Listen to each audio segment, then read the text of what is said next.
அல்லாஹ்வே திருமறை குர்ஆனில் அப்படி தான் சொல்லி காட்டுறான்.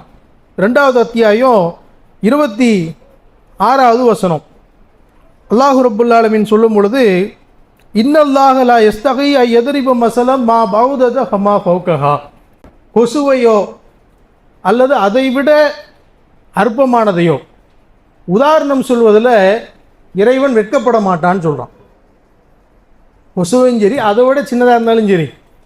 ஏன்னா பூமி இருக்குது, வானம் இருக்குது, அல்லாஹ் குர்ஆனில் எவ்வளவோ சொல்கிறான். அந்த பூமி எப்படி படைச்சேன்னு சொல்கிறான், வானத்தை எப்படி அமைச்சிருக்கிறேன்னு சொல்கிறான், மழை எப்படி வருதுன்னு சொல்கிறான், தண்ணி எப்படி கிடைக்குதுன்னு சொல்கிறான், ஒரு மனுஷனுக்கு நான் எப்படி உயிரை கொடுத்துருக்குறேன்னு சொல்கிறான், எப்படி அவனை எழுப்ப போகிறேன்னு சொல்கிறான். இவ்வளவு விஷயங்கள் போயிட்டு இருக்கக்கூடிய நேரத்தில் கொசுவை நான் சொல்கிறதுல வெட்கப்படலை அப்படின்னு சொல்லிட்டு இறைவன் ரப்புல் ஆலமீன் திரும்ப அதே வசனத்தில் சொல்லி காட்டுறான். இதை உதாரணமாக கூறுவதன் மூலம் அல்லாஹ் என்ன நாடுகிறான் என்று சொல்லி சில பேர் கேட்குறாங்க.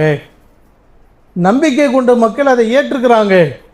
நம்பிக்கை அற்றவர்கள் கொசுவை பற்றி என்ன, இவ்வளோ விஷயம் இருக்கும்போது கொசுவை பற்றி என்ன சொல்ல போகிறாங்க அப்படின்னு சொல்லி நம்பிக்கையற்றவர்கள் கேட்குறாங்க. அல்லாஹ் ரப்புல் ஆலமீன் சொல்லி காட்டுறான், உதாரணத்தை கொண்டு அதிகமானோரை அவன் வழிகேட்டில் விட்டு விடுகிறான், அதிகமானோருக்கு நேர்வழியை காட்டுகிறான் என்று அல்லாஹ் ரப்புல் ஆலமீன் சொல்கிறான்.